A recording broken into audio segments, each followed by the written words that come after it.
Hello. Recording from Kirsten's house. We're back in our original studio. Yes. Which brings me to our first request of the year. If you want our sound quality to be as good as it is in the studio, you should Venmo us money so we can buy equipment. Yes. Yeah, we have a Patreon. We will by the time we upload this. No, we won't. Wait, no, we should get like a... We have the No. coffee thing, Yeah. but I don't know how that works. We want to give you guys the utmost quality. Yeah, these little phone mics, they're not going to cut it for forever.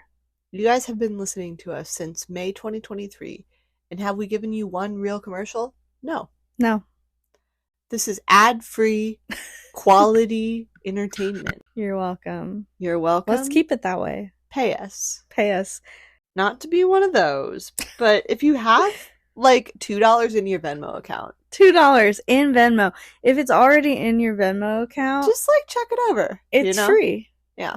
If everybody listening right now gave $2, we'd have $8. But listen, that is like 1/4 of the, maybe 1/5 of the cost of a microphone, you know? I think it might be a little less than that, but well, depending on what kind of microphone we're getting, you know, that's a big fraction of a cost of a microphone. Yeah. So just consider us. We didn't plan on asking you for money, but it makes sense. It's happening. We're 2 minutes in, and it does make sense because we want to be able to keep doing this. Yeah. Our age are in some sort of debt. Yeah. Especially if you went to school and had to pay for it. Or if you've ever had a credit card, they're a scam. They are. Don't fall for them. But we're taking care of it, and that's all that matters. But yeah, money on the mind. Yeah. Anyway, this week we have a new episode for you, and just so you guys know, we are sitting in the non-studio right now. We're going to be interviewing somebody tomorrow. Yeah. But for you guys, it's all coming on the same day. Yeah. This is just like our intro session. We're working on a new logo. We are. In case you guys wanted to know. Stay tuned. And we might be actually making the art ourselves. We might be going into the graphic design era, and we might be doing a little bit of digital art, doodling. Digital doodling, if you will. I also have to tell you guys, Allie is sitting in the chair, the big comfy chair that we have, and my little cat is just next to her, curled right up in a little snowball, and it's so cute. She loved me. She loved you. Do you want to tell me about your week? We did the moon thing.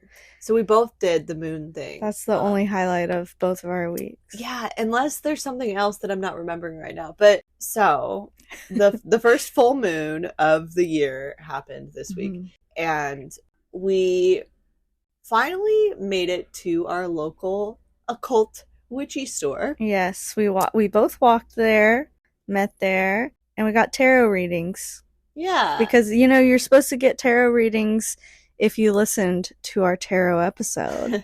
You're supposed to get tarot readings on a full moon because the veil is thinner, right? Yeah. It's more powerful. It's more powerful. And it was cool. Let me tell you, like, the store itself, it's just a cute little shop. She makes her own candles. Yeah, it was so cute. Like, I asked her for a full moon candle because she was making them for everyone, and she only had one left, and she was like, I'll make more. Yeah, we were like, no, just one. Yeah, we both got our tarot read. Mine wasn't super exciting, but she did say something that if it happens, I will go to her for the rest of my life. What was it? She said that there's going to be a trip coming up, and me and Kadar are going to be separated for that. Right, and you didn't. And I was like, oh, well, we're actually going to DC at the end of February. And she was like, oh, well, you guys, something's going to happen. Maybe he gets sick or there's something with work and he's not going to be able to go with you. Mm-hmm. And I was like, no, because I already have his plane ticket. So he has to go. And if that actually happens, I'll go. I'll take the ticket. All right, come with me. If that actually happens, she's forever my tarot reader. But it doesn't mean that it has to be that trip specifically that she's talking about. Like, there could be True. another trip coming up soon that you're separated for. Right. And I mean, if that happens, if a trip pops up, like, Who knows? I don't know. Anything can happen in the next, like, my point day is, or... that was pretty specific. So Yeah. if that happens, she's my girl. I liked her. I thought that she... You know what I wish? Because, like, I had gotten there, like, maybe 5 minutes after you, Mm-hmm. and you were full in the thick of your reading when I got there, so I was just, like, kind of walking around, and you didn't even notice I was there. Yeah, I was trying. Me. I kept looking for you. I kept turning around. Really? And I felt bad because I was like, I had been there for like maybe 5 or 10 minutes when you texted me. Yeah, I was like, I kept turning around, and I felt bad for not paying attention to her at some points. But I kept turning around, and I'm like, sorry, I'm just looking for my friend. She was supposed to be here already, and I'm like, oh my god, did Kirsten get kidnapped on the way here? Like, where is she? But you were in there the whole time. I thought you knew I was there. No, I couldn't see you. Yeah, I guess we never made eye contact. I just assumed at some point you had seen me. No. Yeah, I wish you were there for my reading, because the stuff she was saying, I feel like you would have been like, oh no, remember, like, I don't know, in the moment, it's like hard to rack my brain around what she might be talking about. And I feel like even when you read my tarot, you're like, oh no, like, that makes sense because da da da da. So I feel like I wish you were there when mine was being read. It's nice to have somebody that like an outside party that knows you. Yeah. Because I feel like sometimes when it's just you by yourself, it's like it's harder to like think outside of your body. Yeah. But I felt like you had a good reading. Yeah. But I was also like trying to pry a little bit and like ask the questions to understand. Mm-hmm. I guess I never know what to say. Like, I don't know if I'm supposed to be kind of secretive. I don't know. Yeah. Or if I'm supposed to just be like, oh yeah, that makes sense because blah blah blah blah blah, and here's the story, you know? Right. I think I was trying to balance that too. Yeah. Like I was trying not to say too much, but I think I didn't say enough during mine. But it was fun. It was a cool shop. I'll definitely go back to the shop. I liked the reader. She was nice. I'm weird. Like sometimes I feel like I'll find readers that are around my age, and it's harder for me to. Well, she was maybe around our age actually, Yeah. But she felt a little older, like maybe like a few years older. Yeah, she could have been. She was like, "What are you, 28?" Yeah, and I was like, "Thank you." I was like, "Yeah, girl, she's 28." No, but I had an interpretation of that even. I feel like I've been stuck. And like my whole thing was about being stuck and like not knowing where to go from here and being kind of directionless. And I feel like 28 is the age where like that started happening because that's how old I was when the pandemic started. Interesting. Yeah. So I feel like she saw me as 28 because of that. Maybe. So this episode is all about polyamory. Again. Part 2. So we did a polyamory episode a while ago, but we thought February. Why not? Why not? This month's theme, because you know we're doing themes every month this year, is love. It's also Black History Month. It is, so let's not forget about that. We support love. We support Black love.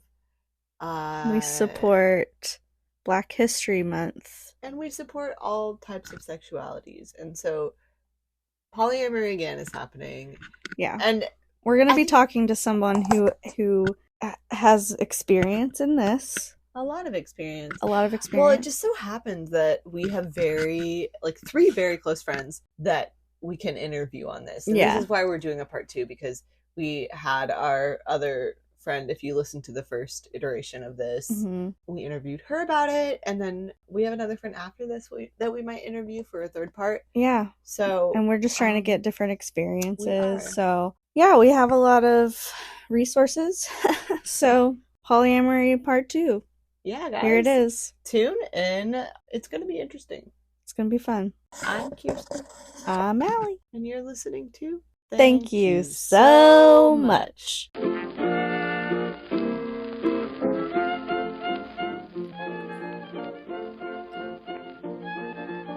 Thank you so much for polyamory. Part Dose. We got both languages for you in case you need it. Guys, we have a special guest. We mentioned today. Earlier. Yeah. And now she's it's here. time. And her name is Tori. Tori! And welcome to Thank You So Much Pod. Thank you so much. Tori is a poet. And she didn't even know it. I think she knew it. She did. She did. And she's a writer, she's a creative, and she's a lovely person. And she's here to talk to us today about polyamory. Welcome, Tori. We're so good at that now. Mm-hmm. Hi. Did you like that intro? Yeah, no, I loved it. I liked it. The only attribute that I got was lovely and poetic. You know, that's us. Yeah. Lovely and poetic. No, that's her. Oh. She's lovely and poetic. Oh no, I thought that you guys were lovely and poetic with your introduction as well. Yeah, thank you. see? Oh, wow. We just really support each other all around. Yeah. We're all just lovely and poetic. So, for context, we're sitting in the art room of my apartment because we just didn't get our ducks in the row to reschedule with the podcast studio. But anyway, it's a really funny setup. Yeah. We have the chopsticks holding the microphones. Yes. And it's working really well. Yeah. I think. Yeah. Yeah. Yeah. How do you feel about your microphone? Is it the best one you've ever used? Yeah, I want to pet it. Oh, yeah, they're fuzzy. Yeah, they are. Thank you. I want to just like rub it like just purr. Mm. So Tori, we invited you on because of this episode's topic because you have some experience in polyamory. Mm-hmm.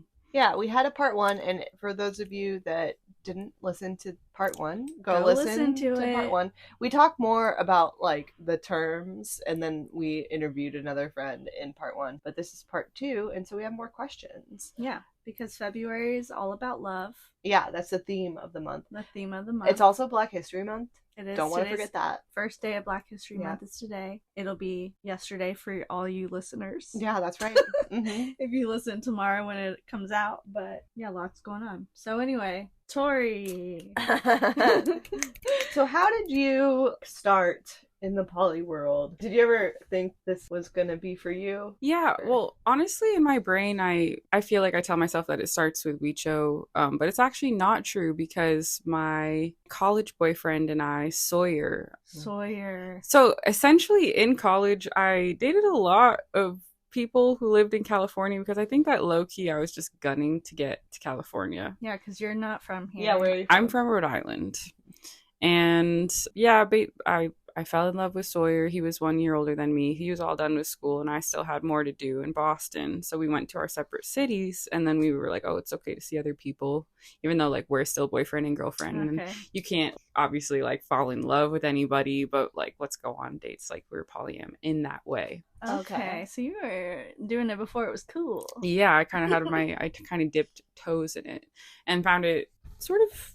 Yeah, I don't know. I'm trying to think if I truly found it very liberating or if it just felt natural because he wasn't there that I would just go on dating. But like in my head, nothing really felt real because I was on my way to be with my boyfriend Sawyer in this land of dreams that I've now occupied for 8 years. But at the time, did you feel like, I don't know about this at all? Did you ever feel like... No, I feel like when I was in college, like everything, the lid was being blown wide off of everything. So like it just felt obvious that I would do the most subversive or different thing for everything. And that I was able to intellectualize like why any hegemony was not working for me, you know? So I was just like, oh, obviously, you know, I'm a sexually liberated adult woman, you know, like I'm polyam, you know. And your boyfriend's like all the way across the country. Yeah. So that was actually where it started. But what's interesting is when I think about which partner really had the biggest impact in that, I would think that it was my partner following Sawyer, his name is Weecho. And sometimes I even think that to some extent, I feel like it was almost like I was being like intellectually like groomed into this path, because it was just like I was just immediately obsessed by this man, and this was his ethic, and like if I was going to be with him, then I was going to adopt this ethic with him. And like here I am, freshly educated and also like freshly radicalized in so many other ways. It was like very easy for me to like go that way with him, even though I think that if I was to be honest about my reason, it was just that I was so obsessed by him. I think I would have just gone any which way he said. Yeah. But the way that you intellectualize it, it's like, oh yeah, it makes sense. Like we respect each other and we let each other do our own thing, kind of thing, right? Sure. Yeah. I mean, yes. Even though I think that at the end of the day, we were kind of having different experiences with it. Yeah. Yeah. But how so? Well, I don't know. I feel like for him, it was like all of his partners were like, in some ways, they were real like love affairs. Like they substantiated too much spiritually for him. You know, like I remember what it felt like to watch my partner fall in love with other people multiple times. What did that feel like? Oh, it was challenging. It was definitely challenging. There was times when I would literally be like a total asshole about my metamor. Like I remember one time I literally was screaming at him about how one of my metamors is ugly, and he's like, "You have to be joking me. You guys look like each other," you know, and that, you know, and it's like, yeah, I really did. What is a metamor? We are the same kind. Yeah, of that's type. a good polyamory term. You guys said what a metamor was in the first episode. Did you guys not listen to the first episode? Well, maybe we need to refresh. You know what? We have bad brains. Yeah, it's it's the partner of your partner. Oh yeah. Okay. Yeah, it's your metamor. And paramour, I think, means the same thing. Wow. Yeah, stop it. Yeah. So you'd always like compare yourself to the metamors, basically. Yeah. I was jealous, even if I was like saying that I wasn't jealous. I was jealous, you know. That's been my experience with polyamory people. Yeah. There's always, I mean, I don't know that anybody has it in a perfect, well, no relationship is perfect, but like the dynamic just is perfect. Well, like both but parties. like I was saying though, I feel like our experiences were different because he was having these experiences where I was watching him experience something sort of profound. He was falling in love with other people, and then here I was trying to have sex with other people and just getting used for sex because they understood that I was in love with somebody else. Yeah. You know what I'm saying? Like, and I just kept being that. I kept trying to see if something more could develop so that I could actually see the fruit of this liberatory philosophy. And instead I just am starting to feel used, and I'm starting to feel disposable to this person that I'm so in love with. I'm seeing him use his other partnerships to, like, if we were in an argument, he would just go stay at somebody else's house for 4 days. Wow. Until I'm so desperate to see him that I won't even fight him anymore. But did you guys, because you don't want to be the bad partner, you like, know what I'm saying? your primary partners? Like, did you use that? I mean, we lived together. We were together for just under 3 years. Like, we were in love with each other. Yeah. All of our people understood that we were together. You know what I'm saying? Like, family, friends. Like, that was my partner singularly in the eyes of many people, except for that we were open. Yeah. Okay. Yeah. When was this, like, time period wise? This is like, I want to make sure I get that right. I guess like 2000. Maybe this is like summer of 2017. Okay. Into like the land of 2019. It's so funny because we were all here at that time, and like we just never knew each other. I know. Yeah. So after, obviously that ended, and after that, were you still like, I think poly is still good for me, I want to find a poly partner? Or were you kind of having questions? Yeah, I mean, so I think one of the reasons that partnership did end is because I did find somebody that was falling in love with me. And as soon as that started to happen, and his grasp on me kind of started to loosen, and I started to build real feelings for somebody else that I was seeing, and he lived with one of his other partners. So he'd literally already moved out from the co-op that we had all lived together to live with one of his other partners. So I really already felt like I was like nothing to him. And now I'm falling in love with somebody else, and it ended. And so, yeah, but like what's crazy is like I went on to continue to see this person that I had begun to see when me and Micho were open. And then I went on my Instagram, and I'm looking at my live feed. It's one of my old roommates, and I'm watching Wicho get married to a girl I've never seen before on the beach.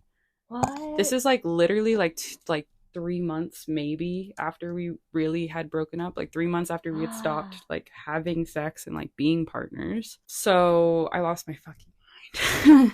Well, how does he do that is what I want to know. Like, how can he be so emotionally invested with somebody like that? That must have been kind of like flowering while you guys were together, obviously. It wasn't? No, according to how I've heard it. And the thing is we still continued to know each other even after he was married. He said that, yeah, he didn't. So he just like fell in love really quickly with this person. Fell in love. Maybe there's other motivations. Taxes. Yeah. Health insurance.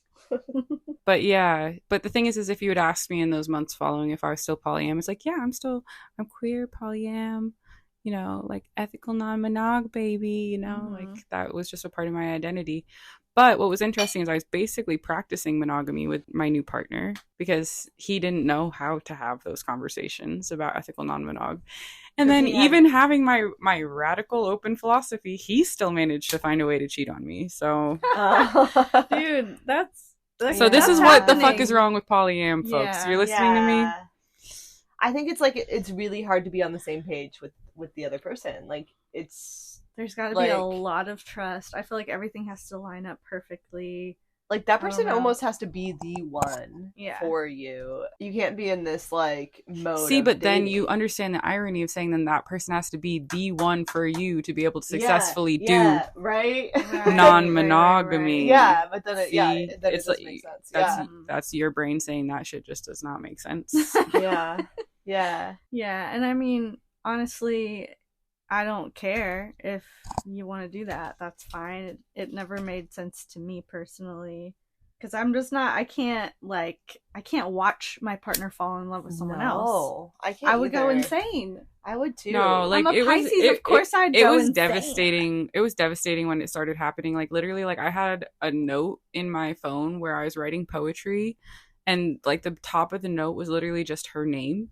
And like I had written so many different things there. Things where I was trying to love her, things where I was venting my jealousy, my anger, my bewilderment, and the thing is I'd always just write like under her name, write something and then delete it, and I never thought it was good, and I'd never just keep it.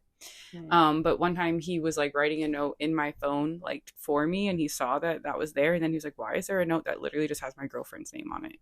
Awkward. And you're like, "Well, I'm trying to conceptualize this shit. I'm processing."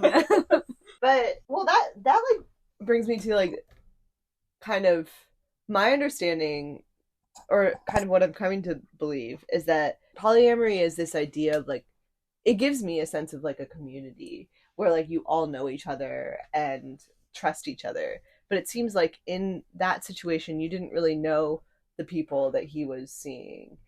And I think that's part of what makes it not work is when it's like you have no idea who this person is, so you just have this idea of what that person is. But I think it can maybe work better if you meet that other person. And well, I actually had experiences with my metamors. Yeah, I wouldn't say that any of us could cross the bridge into saying we were friends, but we knew each other. Okay. Yeah, I feel like I also could very adequately express what an ethically non-monogamous relationship that's successful looks like. I feel like I've just in network with other queer folks that practice ethical non-monog, I saw what the dream was, you know what I'm saying? It just was not what I ended up living.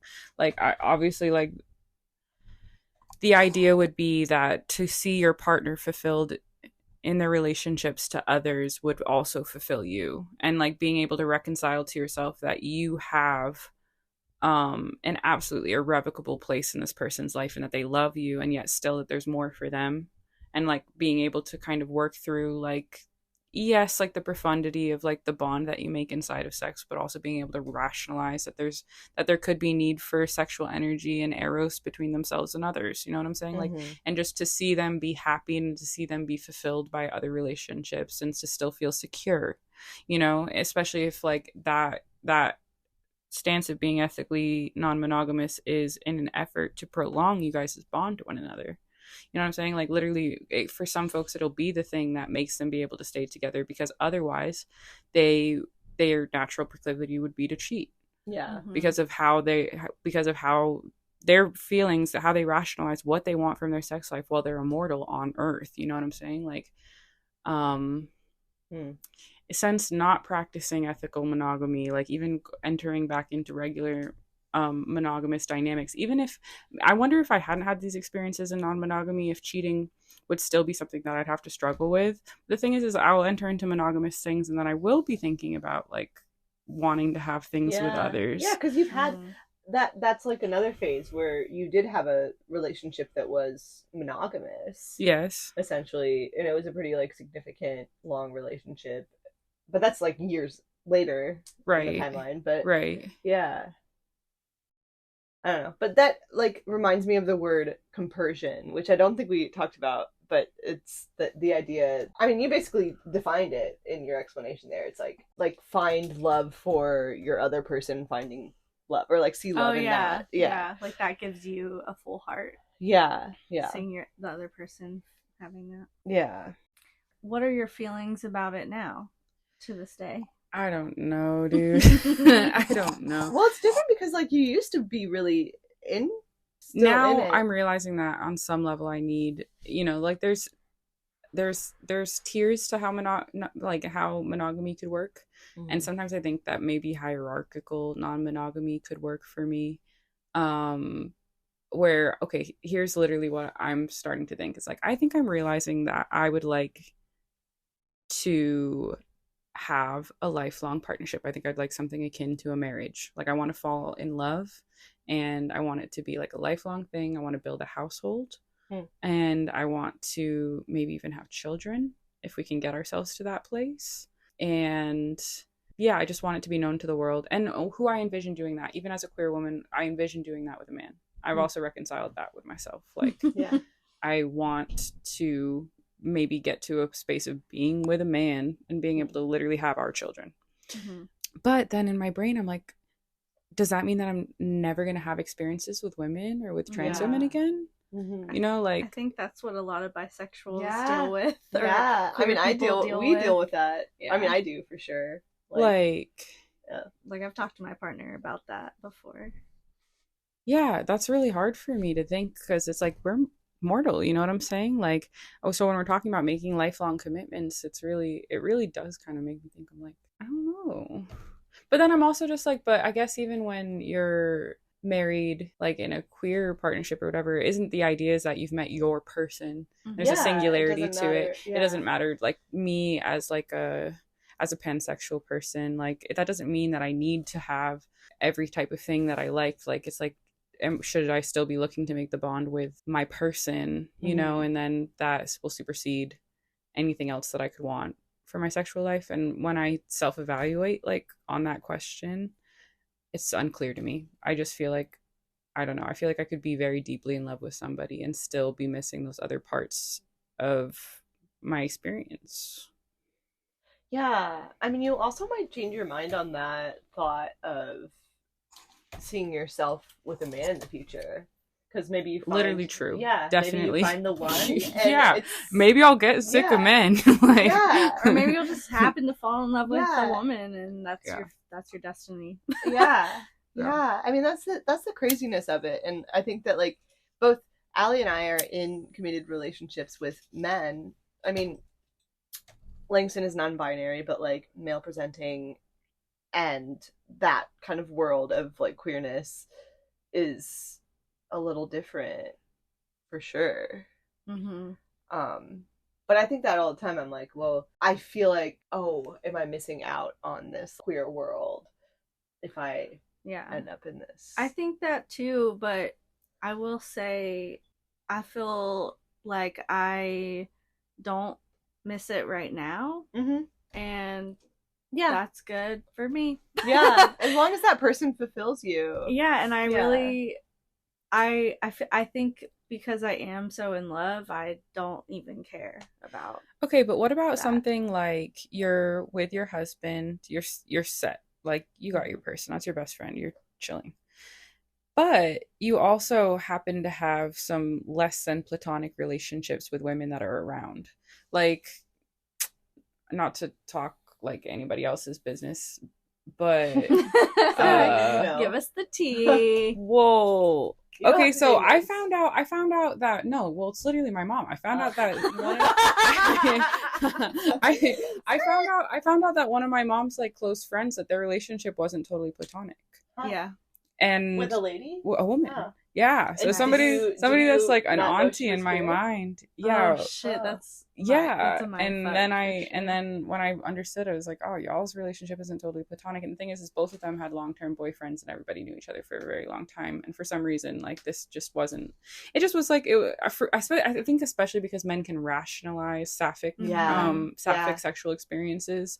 This was just something that was kind of okay. And when I envision that, I'm just kind of like, yes, that makes sense. So yeah, like that's like, kind of ideal. I could imagine being like married, you know what I'm saying, and then having relationships with women where it's like, even if I have children, even if I'm in like a bonded like you know, like thing like that, it's like these aren't secret people, you know, or these aren't people that are ulterior or outside of the life that I'm building with my partner. They're a part of it. It's just, it's not all the way platonic. It's okay, you know. But wouldn't you be afraid of like falling in love with the others more than? I'm not afraid of falling in love with anybody, because falling in love is awesome, but like how that could maybe jeopardize like my household, like the feelings that I'm talking the feelings about that you have for that person could grow stronger than the feelings you have for your partner. Yeah, I see how that's scary. Yeah. And it's not like that couldn't happen. It's like, oh, why just because I'm married would anybody else just become like a sexual object to me? Like obviously I'm gonna have real feelings for them too. I think you just have to find the right one, to be honest. Like, I always thought I wouldn't ever feel close to a man like I would a woman. And I was destined to marry a woman, actually. But my current partner, like, he has a lot of qualities that are not masculine, not feminine, but just like... Yeah, and that's something that I can relate to more than other men, I guess. Well, that's where I think... And I feel fulfilled, is what I'm trying to say. That's where, like, the modern world comes into it. Because maybe for people in your mom's generation, it's different. Like, our generation is very fluid with gender. And so, like, the idea of gender, the roles that they play in society are just different. Now. It's evolving. Yeah. But also, like, men don't care sometimes when their wife is messing with women. Still, because I think in a way they don't really validate that type of that was what I was kind of trying to say. Yeah. That's the impression. To me, that that's a red flag if you're man is okay that with you doing that, but like you're not already. Or I feel like it's also he's not okay with the man. It's a pretty usual thing for a man to be like, well, if you want to be with a girl, we can be with the girl. Yeah, it's like yeah. But would he be okay with you, like, making other than platonic friendships with men? I mean, who are we This talking? Is a hypothetical. This is a hypothetical. Yeah. If he was okay with the men's side as well, it's like, okay, that makes sense. Well, yeah, that's what. Yeah. But he would be fetishizing like the woman-on-woman relationship, I think. Yeah, I was okay with only that. I wouldn't want to be with somebody that like is okay with me being with women only. That doesn't seem right to me, because it does feel like they're invalidating my sexuality. Yeah, it's like, okay, if you really believed that I was queer, then you wouldn't want that. If you it's like it's not real. Like, it's all about sex. Maybe is what they think. But you know, for queer women, it's not just about sex. Mm-hmm. So, but what are some like success stories that you've seen? Because you were talking about how there are like ideal situations that you've seen other people be in. Let's talk about that. Yeah, like what does a successful polyamory relationship look like that you have seen? Like, okay, so I'm kind of just thinking about when I was living in the queer co-op in South Central. It was just very run of the mill, you know what I'm saying? Like, I don't know how to describe exactly, but I'm just watching like my roommates, like, who have committed partnerships that maybe a part of their life also is like inside of like other realms. Like maybe they make sex media. Maybe they do shibari, and they have community inside of that. Like some of them even like were doing like pup play, if you guys know what that is. Pup play. Well, we are gonna visit where some kinks later in the it would month. be like Yeah. where it'd be like it's like a sub-dom relationship where the doms like could have multiple pups, you know what I'm saying? And then that's a version of polyamory as well, with an added niche of, you know what I'm saying? But like the thing is I was watching that play out in so many different versions, and this one brief blip in my life where it just seemed like that was what everyone was doing. Yeah. Mm-hmm. You know, Well, you're living around it. Yeah, I was living in a queer co-op with people that were really living in an alternative lifestyle. Really It big in almost the queer community. it almost felt like ethical non-monogamy was more normal than monogamy. That's what it seemed like on the dating apps when I was on the queer dating apps. Yeah. Oh my gosh, well, E&M. Yeah. I'm never going to get approached as a unicorn again. Oh my god. I'm so bored of it. Yeah. For those of you who didn't listen to the first episode, A unicorn. a unicorn. Also, if Can you're you like imagine? a little bit queer, Can you you know what I mean? imagine that you're out here, you're pining, you're trying to fall in love, and then all that's interested in you on the dating apps is two people who are already in love? Yeah. I'm like, Come on! dude, It's like y'all have each other. leave me alone. Please leave me alone. I want love. Exactly. Like also. Not Like, interested. Also, if they're like really interested in it, there are better ways to do that, because like the way that they're doing it is kind of trickery, because they'll usually have like Oh, usually yeah. what it is, it's like a girl and a guy, and the girl will be on there Like the as main like a gay picture. person, as a gay girl, Mhm. and you don't know that she's in a relationship until she messages you and she's like, my boyfriend, da da da. Like that's Yeah. happened to me like several times. Oh yeah, me too. And this is like years ago, you know, when I was on the apps even. So I don't even know how it is now, but Mhm. yeah, it's definitely a thing. It's like, yeah, I want to meet you, but I don't care about your punk ass boyfriend. Like, Your punk ass boyfriend. yeah, no, seriously. Every time though, it's like it is the girlfriend where I'm like, yeah. Anyway. But yeah, okay, so we're going on like somewhat of a trajectory here though. So you were dating Weicho, and that was not the ideal poly situation for you, and then you met somebody else and you were dating that person, and that was like more of a monogamous situation. Technically, or? it was non-monogamous, except for okay. that there wasn't any of the proper communication for it. And when he wanted to do something, he did it fucking wrong. Oh. And She took out the ethical part. yeah, I of the basically whole just dipped thing. out of the ethical part, Yeah. and that didn't. And for any number of reasons, that didn't last too much longer. Well, what were your communications like? What did you ideally want? Like, did you want to know every time they would go see another partner, or like? To did be you ever- honest, when I think about it, something in my brain is kind of like, maybe you can just make peace with the fact that you never wanted your partners to be with anybody. Yeah. Yeah.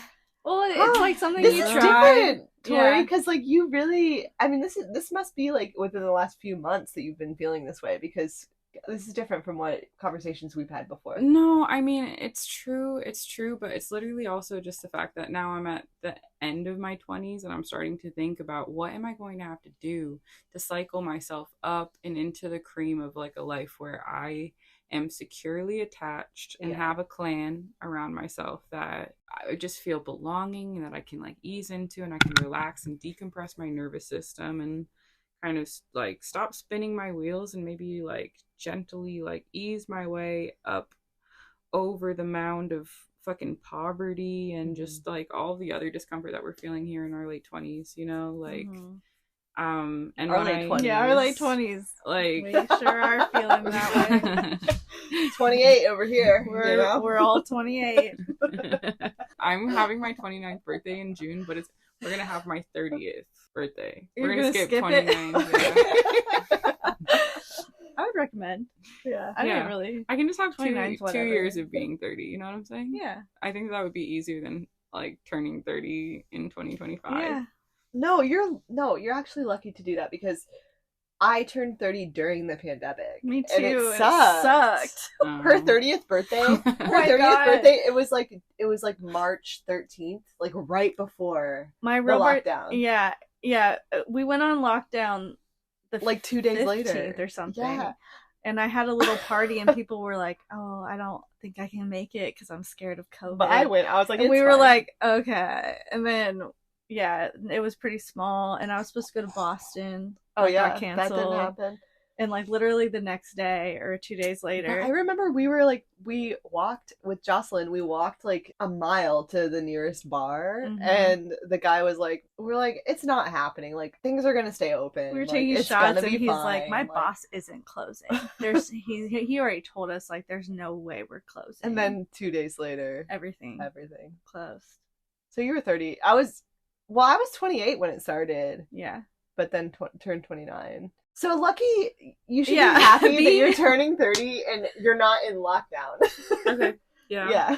Well, she still has a whole year after June to go. So maybe there will be a lockdown. There might be. Let's not. Who knows? Yeah. Wow. Fuck yeah. Another pandemic might There could happen. be another weird disease that goes around. So fun.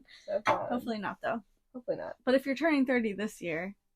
But you know what I'm saying? Skipping 29. Like, I really feel like I just don't have time for like more bullshit. Like, I really just have have to to be real. Especially if you It's have like a family maybe I've been pretty uncomfortable. You know, like maybe I want to chill. Like maybe just try doing it.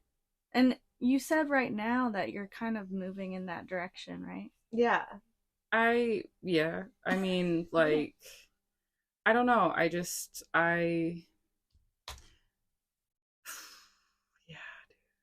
Everything feels so complex right now. Yeah. It's okay. Well, what happened? Because I'm still on like the timeline part of it. Like, what happened after like the co-op and you were with this like new person after Weecho?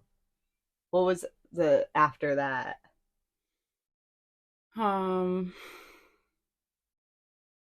a lot. I've been in Los Angeles for like 8 years. Because this is still before I met you. Yeah. So I'm like, trying to piece it together. Yeah. Yeah.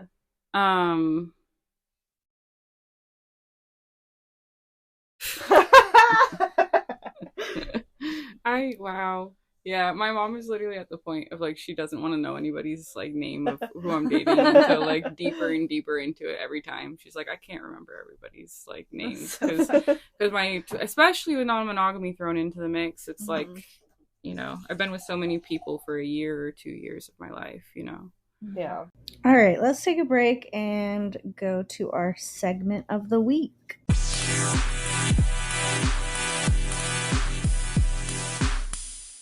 We didn't have much in terms of what was going on with us this week, but there's some stuff going on in the media. There's some stuff. Okay, so we are doing segments this whole year, and this segment is new. Yeah, this is the Pop Culture Hour. Pop Culture Minutes.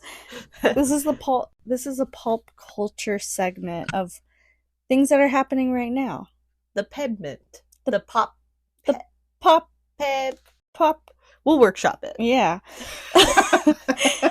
Something that's going on right now that, you don't know much about this. I don't know why our algorithms are so different.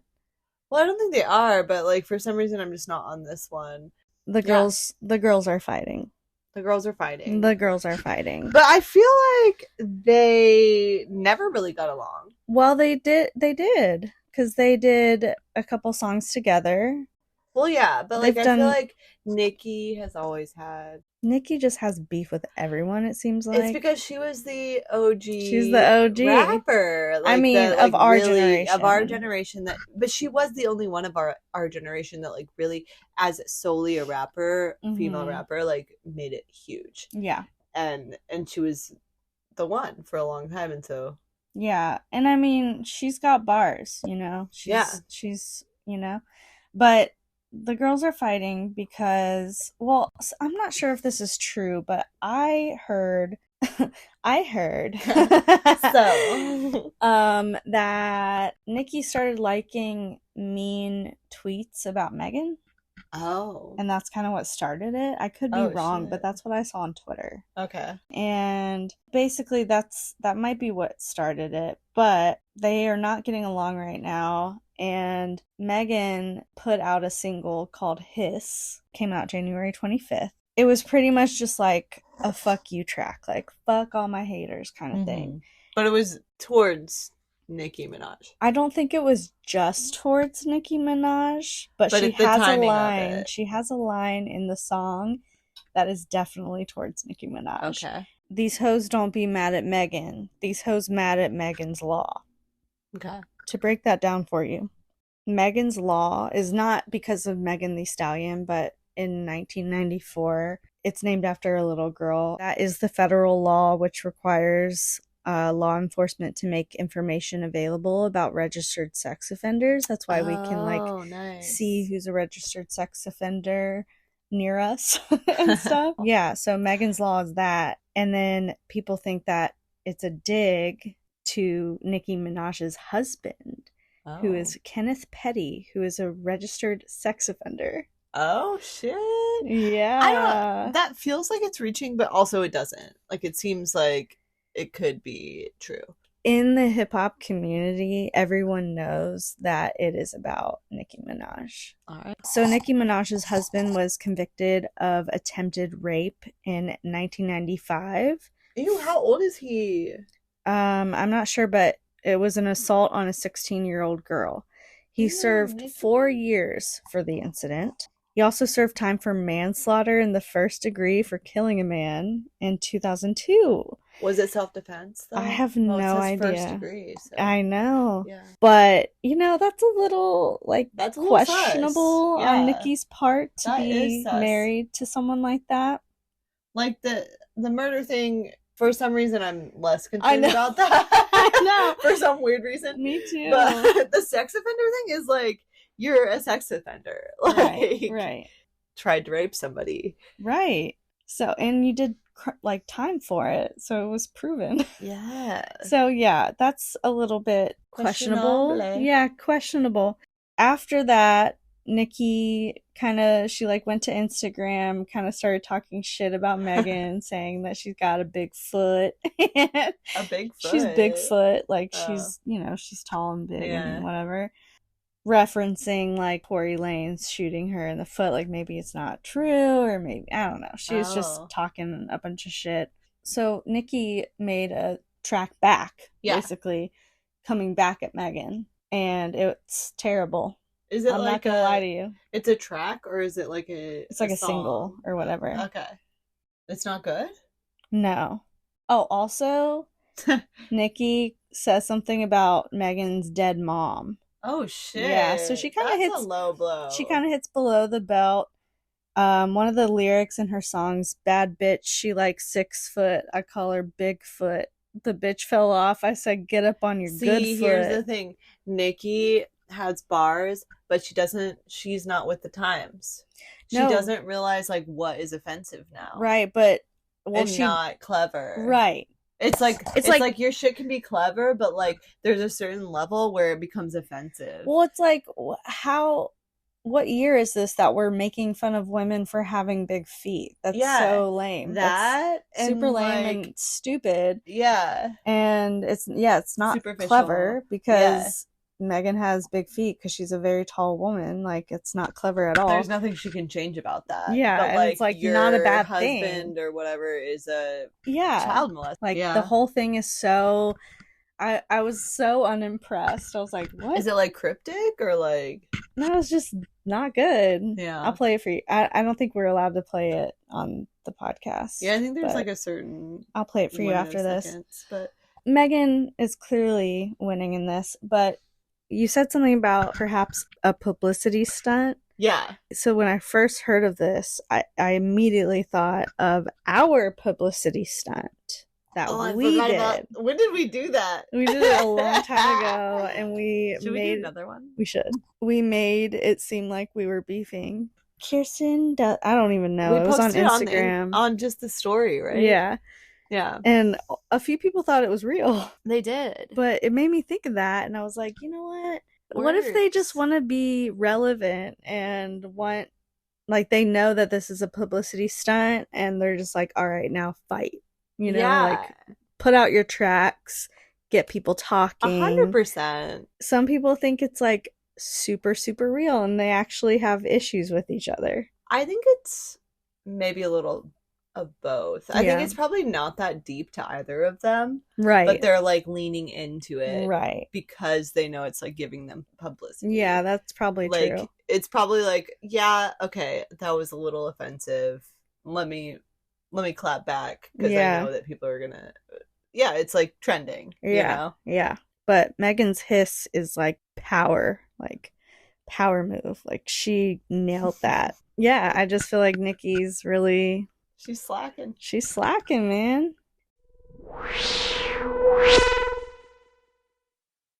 What happened after, like, you were in the co-op, and then what was your like timeline after that? Like, you talked about like being around it all the time, and then what's the trajectory after that? I feel like a lot of the relationships were super meaningful. It's like I have poetry to look back on what my experiences meant to me. But I didn't see anybody seriously after Dimitri. I mean, I didn't see anybody and call them my partner, you know, with my chest until Miles.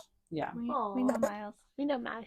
And, you know, Miles asked me to be monogamous and asked me to be partnered, like, with them, like, 2 or 3 weeks into seeing each other, and I agreed.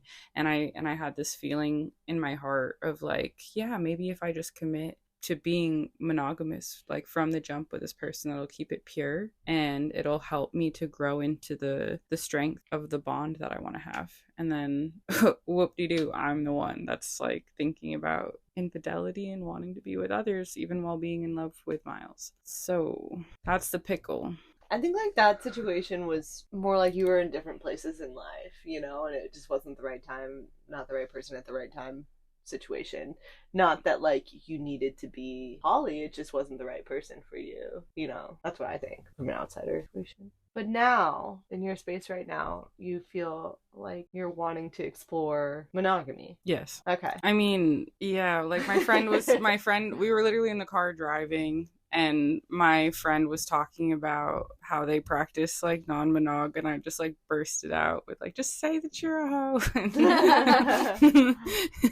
And then I felt really bad because like I could tell that it landed in this way where it felt like I was coming for them, like it kind of went sideways, and but I didn't mean it like that. Yeah. But it was in that moment that I realized like, I've got some baggage with all of this, you know what I'm saying? Yeah. Like, especially because that person that was talking about their ethical non-monogamy was a man, you know? Mm-hmm. So it's almost just like there's still some part of me now that has this nagging feeling that like, you know, there's that evolutionarily like we're the sperm spreaders, you know, and you're the singular egg. Yeah. And we just want what the fuck we want, and we're gonna figure out a way to make it look like we're liberating you with an intellectual philosophy to just get what we want. Yeah. And it is like low-key gaslighting in some cases. And for me to have that thought and then have practiced that ethic for myself for so long, it also makes you see the ways that you're the most going with the flowing when you're trying to submit to somebody else's will so that you'll be chosen by them. And how it's just like I really feel like the different genders as they're practicing ethical non-monogamy might be having different experiences with the ethic. I was having a conversation with somebody that I'm seeing that lives in the UK. So this is somebody that I don't get to spend my whole life with, but that I feel like I have a very deep bond to. And we were talking about non-monogamy. And basically like where that conversation took us, they were just talking about how people don't want to talk about the alchemical like and the metaphysical way that your energy is altered when you go into a romantic and sexual union with somebody. Like people want to kind of make it like it's something that you can do for sport, almost like it's a drug that you can take mutually. And that actually it's way more profound than that. And I was trying to take it in what he was saying, like, you know, like how even just if you're trying to be wed to somebody, you're trying to have like that most profound union to somebody, and then you go and you choose to have sex with somebody else. Like it's almost like he's saying that there's some kind of metaphysical, like the fabric of the thing is come undone by the fact that you're doing something that from where he was speaking is like so profound, you know, that it's like you're altering the whole spiritual material of the union by making that choice. And I still have more thinking to do about whether I feel like that's true. I'm not sure. But like when he was saying it to me, it rang true, you know? Like, yeah, like if you're in that most profound like bond to somebody and then you invite somebody else into that spiritual space, that creative space, like you perform eros to them, have you altered the energy between yourself and your partner? You know, the like it, because like obviously betrayal, just as far as like a fucking social contract that you make with somebody else when you elect to be partners, and just the way that that's literally an intellectual effort, and just like it's spoken, it's agreed upon, you know. How is that different than this kind of like unspoken thing that's just like this intuit thing that you enter into when you're in a union with someone? Is it different, you know? And like that's a big question that I'm asking myself, you know. Yeah. And what do you think?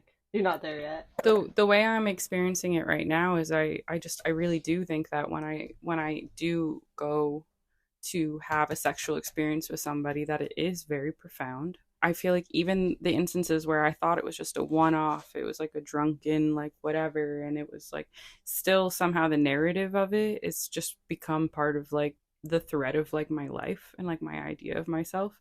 Like I feel like sex is with the fates. Like I feel like it's, yeah, I just don't feel like it's a small thing.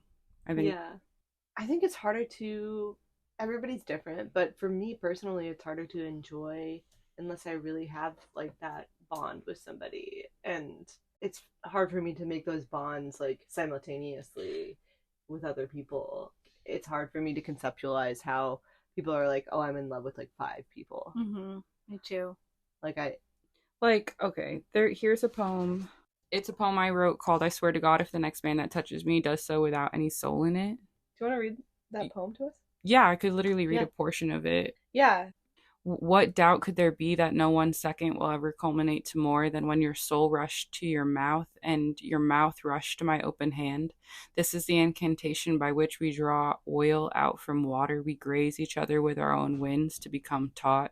We are so close to the veil. We're one another's own skin away from the veil. We're head to toe, just barely something other than one another, incantating the water to be the oil and the oil to be the oil, for the water to be the oil, for the oil to stay oil, and for the pan to stay hot, so that we can hit the blackened pan of the sky and burn like the stars. Why do any of us play like we don't know what we love at the end of the day? The temporal reality sieve is sorting what will and won't be remembered. I swear to God, if the next man that touches me does so without any soul in it, I'll issue him a denial. I'll pine for you. I like that. I mean, like, does that poem sound like it's coming from a polyam girly, or does it sound like it's sounds coming like it's from somebody from that's heading towards monogamy? That's why I read it. But like it's because my brain is starting to think about how much, like, when you make that bond to somebody and you just say, I just want you, you know, like, I just want you. You mean so much. I don't know. I can't really conceptualize how it works for people that like make it work polyamory wise. Like, how can you be like sexually invested with 3 people even? Well, we have like friends who are doing it. Yeah, and that's going to be our next interview, because we do have friends that are successful at it. Yeah. So that's like a whole nother side to it. No, and like obviously there's so many people who are successful in it, and you know, like really the best case for polyamory is it's just like, it's not our bad that we live in a society where they want you to make a partnership where all things are culminant in one person. Like they want your best friend and your financial person, like the person that you file your taxes with and pay your mortgage with, and also that the person that you have your children with and that you have all of your sex with, to be the same person. Yeah. And it's just like, what, you know, like you should have more than one person that's very close to you. Right, like obviously like sex, like intuitively there's something more to sex itself, but like you should have more than one intimate relationship. And like if you're an adult, maybe you're able to rationalize, like, I want my partner to also share deep closeness, lifelong love with people outside of myself. I want to love those people as well. And like, I don't need to bone them, you know? Yeah. That's y'all. Or maybe we do all bang, you know what I'm saying? I think maybe like that situation I can get more on board with. Like the situation where we all are together. Because for me, if I'm like in a relationship with someone and they're with their own people and I'm with my own people, it feels like, then why are we together? But this is just my own opinion, but yeah.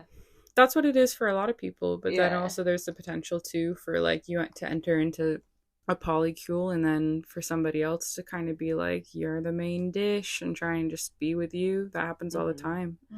I know an instance of like somebody that was in like a triad for 4 or 5 years. So that's starting to look like a marriage, that triad. And then all of a sudden like 2 of them are kind of like, we want each other. Can you imagine how that would feel? That would suck to be the third one. Yeah. Someone's getting hurt. Like, but then it's also like if people had like 5 years of being with their partner and they broke up, and you'd be like, well, that's normal. Yeah. Right? Yeah. It happens all the time. But imagine how much worse it hurts when both the people you love, you know, like, love each other it's like still. It's you know what I'm saying? Don't rejection. love you now. Yeah.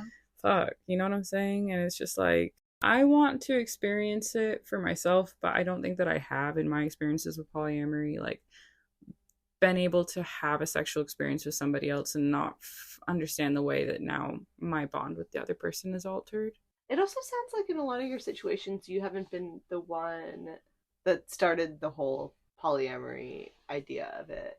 Yeah, well, I was reluctant to tell Miles that I wanted to be monogamous with them because because I had never done that before. Yeah. Like, not in years had I committed to being in a monogamist partnership in any kind of way to anyone. So it was really hard for me like 2 weeks in, but I obviously could already tell where it was headed. I was like, we're going to be partnered. We're going to be together. Yeah. So I was like, yeah. Let's do it. Yeah. I feel like when you meet the right person, it's going to come a lot easier. Monogamy. That sounds good.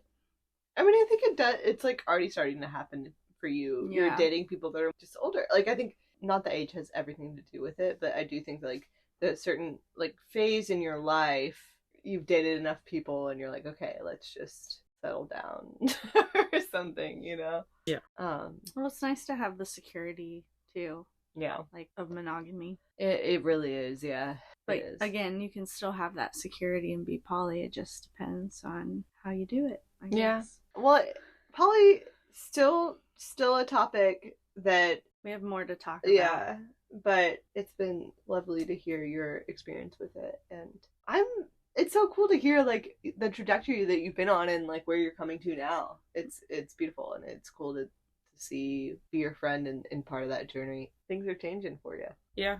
Well, that's the thing is you start to realize that things are what you say that they are. You know what I'm saying? So if you say that you're in a bond with somebody and this is the sweetest love and I couldn't imagine anything else, things are what you say that they are. If you say you're an irrevocable part of my life and it doesn't matter what kind of bond I build with anybody else, that we're safe to traverse this shit together. We got one life to live, then that's what it is. You know, just anybody that's speaking with intention and conviction and being honest and not trying to deceive the people that they're involved with and are just trying to forge paths towards deep and lasting bonds. Like if you're saying everything with your chest, you're just being honest about your wants and your desires, and you're traversing this world bravely and kindly, then you're fine.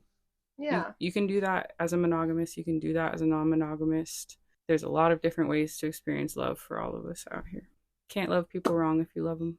All right. So, Tori, what do you have going on in your life right now that you want to tell the world? Yeah, are you working on anything? Can we expect things from you? Yeah, like future? what's we've got poetry reading on deck at Stories, Books, and Cafe on the 18th of February. I've got a bunch of friends coming out to read poetry, to give us musical interludes. It's gonna be really tight. I have to make the flyer tomorrow. Los Angeles area, February 18th. Bring one of your many Valentines, you know? Yeah. Your little polycule. Bring your whole polycule. And yeah, and also I found out this week that I'm getting printed in Archways Editions and their Archways Anthology, their third anthology. For y'all literary folks out there, you guys know that the bestseller for 2024 right now is Molly by Blake Butler, which is being distributed by Archways Editions through Simon & Schuster. And now I'm going to be in one of their anthologies. That's because I read on their mic, so that's really cool. And where can people find that?